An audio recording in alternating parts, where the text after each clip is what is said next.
नमस्कार दोस्तों, आप सभी का एक बार फिर से स्वागत है। आज हम जिस कहानी की बात करने जा रहे हैं उसका नाम है भरत अने नेनु। ये एक तेलुगु फिल्म है, लेकिन हिंदी में डब है और MX प्लेयर पर फ्री में देखने के लिए अवेलेबल है। डबिंग भी ठीक है और हिंदी में इसका नाम है डैशिंग CM भरत। तो इसके मुख्य कलाकार हैं महेश बाबू, कियारा आडवाणी, प्रकाश राज, R शरत कुमार आदि आदि। फिल्म की कहानी शुरू होती है महेश बाबू के बचपन से, जहाँ की महेश बाबू अपनी माँ से बहुत प्यार करते हैं। वो भी उनका बहुत ख्याल रखती हैं, बट समहाउ उनकी माँ की डेथ हो जाती है किसी बीमारी के चलते हुए, और उनके जो पिता हैं वो राजनीति में बहुत व्यस्त रहते हैं और इसकी वजह से वो महेश बाबू को समय नहीं दे पाते। तो महेश बाबू के पिता के जो यानी कि शरत कुमार जो हैं, शरत कुमार के बहुत ही घनिष्ठ मित्र बने हैं प्रकाश राज, जो कि उनके राजनीतिक सलाहकार हैं, और दोनों ही दोस्त हैं और दोनों मिलकर के राजनीति के द्वारा अपने स्टेट यानी आंध्र प्रदेश को बदलना चाहते हैं। तो प्रकाश राज के कहने पर शरत कुमार दूसरी शादी कर लेते हैं, लेकिन दूसरी शादी से जो उनको उम्मीद थी कि महेश बाबू को माँ का प्यार मिलेगा, तो वैसा कुछ होता नहीं। और इसी कारण महेश बाबू अपने एक दोस्त के यहाँ, जो कि पड़ोस में ही है, उसके यहाँ ज़्यादा रहने लगते हैं, रुकने लगते हैं, रात को सोने लगते हैं। और जब दोस्त के पिता का ट्रांसफ़र लंदन होता है, विदेश जाना होता है उनको, तो उन्हीं के साथ महेश बाबू भी चले जाते हैं कि भाई आगे की पढ़ाई वहाँ पर रह करके करेंगे। तो एक टाइम ऐसा आता है जबकि बहुत सारी डिग्रियां कर चुके हैं महेश बाबू, फिर भी अगली डिग्री करते हैं क्योंकि घर आने का उनका मन नहीं है। बट फोन आता है कि उनके पिता की तबीयत बहुत खराब थी, उनकी अचानक मृत्यु हो गई है, तो आप घर आ जाइए। अब वो घर आता है और जब घर पहुंचता है तो कुछ कुछ वैसा ही होता है जैसा कि इंदिरा गांधी की मृत्यु के बाद राजीव गांधी से ये कहा गया था कि आप प्रधानमंत्री बन जाइए।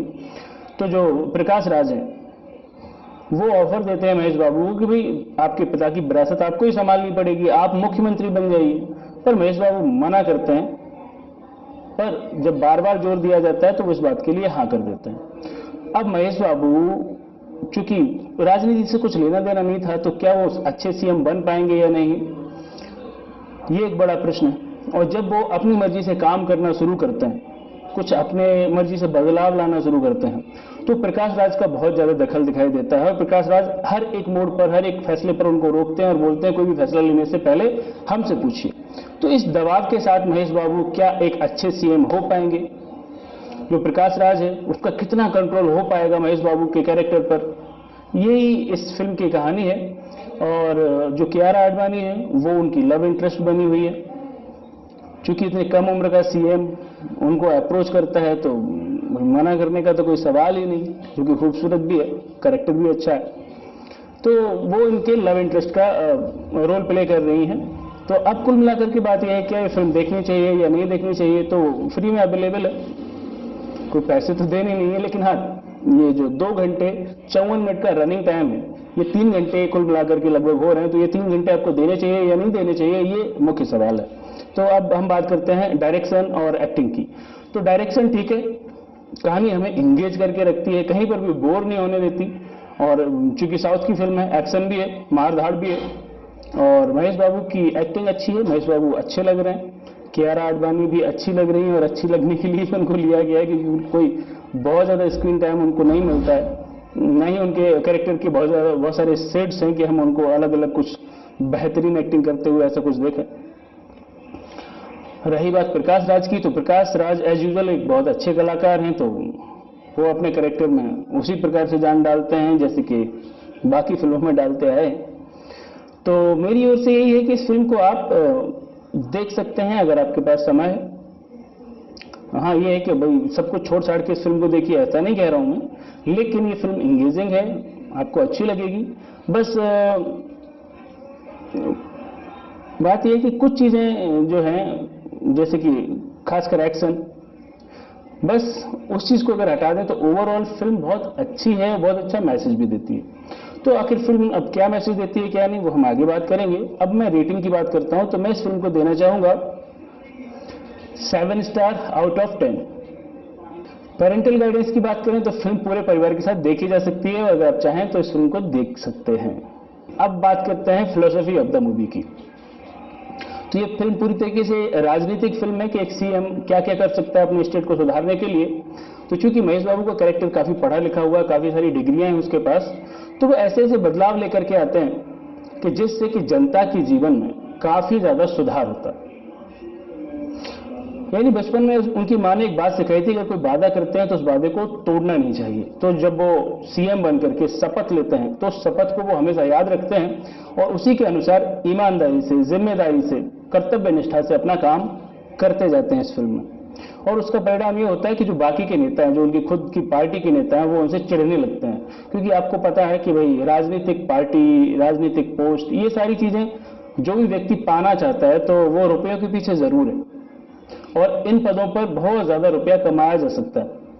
अब भरत बहुत ईमानदार है, उसको खुद को न तो पैसे कमाने हैं और न ही वो ऐसी किसी चीज को सपोर्ट करता है जिसकी वजह से जनता को परेशानी हो या जिसकी वजह से भ्रष्टाचार हो, जनता के पैसे इन नेताओं की जेब में जाएं। तो इसके लिए वो कई सारे परिवर्तन करता है, जैसे कि ट्रैफिक जो रूल्स हैं उनमें बहुत ज्यादा पेनल्टी लगाता है, जिससे कि भाई लोगों को परेशानी तो होती है लेकिन सुधार आता है।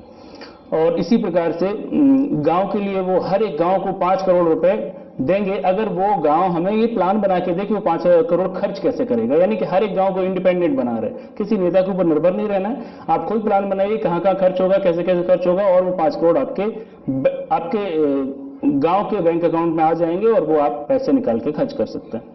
तो इस प्रकार से कई सारे डिसीजन लेते जाते हैं जिससे कि भ्रष्टाचार कम होता है, डेवलपमेंट आता है और धीरे धीरे लोग उसको बहुत ज्यादा चाहने लगते हैं। तो नायक फिल्म के बाद अगर कोई फिल्म मुझे पसंद आई तो वो राजनीतिक तौर पर एक सीएम क्या कर सकता है उस तरीके से बोल रहा हूं, तो वो ये फिल्म है।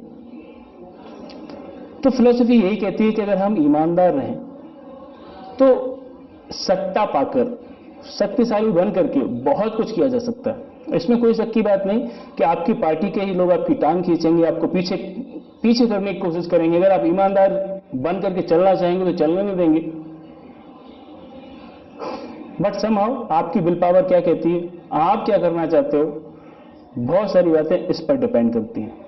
अगर आप सत्ता के लोभी नहीं हैं तो आप वो सारे काम कर सकते हैं जिससे कि देश में बदलाव आए, जिससे कि लोगों के जीवन में परिवर्तन आए। तो यही थी इस फिल्म की फिलॉसफी। अगर आपने ये फिल्म देख ली है तो कैसी लगी आपको ये मुझे जरूर बताइएगा। तो फिर मिलते हैं किसी और कहानी में, तब तक के लिए आप अपना ख्याल रखिएगा। नमस्कार।